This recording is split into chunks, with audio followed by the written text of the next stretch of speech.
folks, today we're going to talk about the many uses of the cattail plant, and this is a plant which grows just about everywhere in wet areas and in ditches. I have a whole chapter about cattail in my Guide to Wild Foods book where you can read more about it. Now, Yale Gibbons had a funny quote. He once said, "There is nothing I would rather do than eat my way through a roadside ditch," and I thought that was kind of humorous, but he was really talking about all the cattail plants that grow nationwide in the wet areas and in the ditches.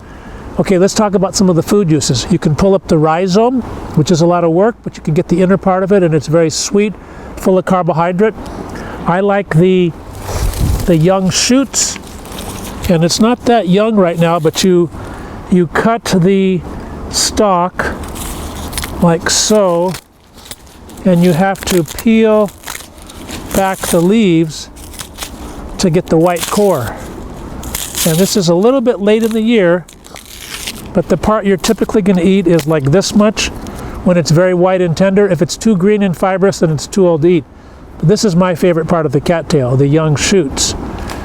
When the cattail spike is green, you can cut these, boil them like corn on the cob, and butter them like corn on the cob, and they're tasty. Now right now it's too old, it's too late in the year, so this would be like chewing on an old sock, so you don't eat this. Then the pollen, you can see the yellow pollen. It's a little bit too late again, but if you're earlier in the year, you capture a lot of this yellow pollen, and you can add it to pancake mixes and bread batter. It adds a sweet flavor, and it adds a yellow coloring to it. So there's 4 really good foods from the cattail plant.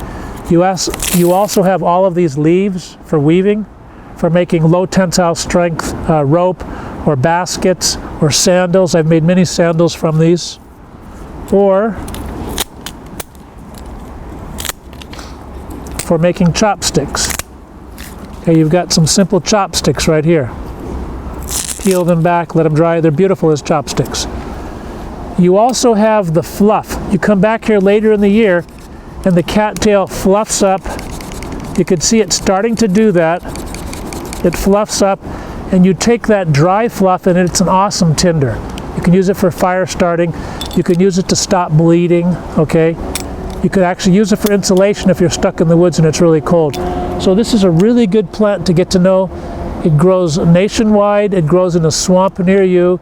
So learn to use some of its foods and enjoy this plant. Don't think of it as a pest. It's actually quite a good resource.